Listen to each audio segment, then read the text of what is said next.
Hey guys, welcome back to Fast Fix. In this video, we are going to show you how to trade gold cards in Monopoly Go.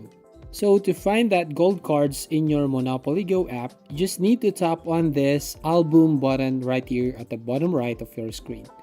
Now from here, you'll find all the stickers that you've got from the gold cards. As you can see here, we have 1 star, 2 star, 3 stars, 4 and 5 stars.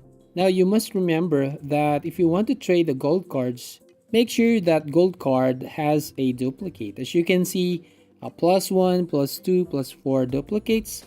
So we can use those cards to trade your gold cards to your friends.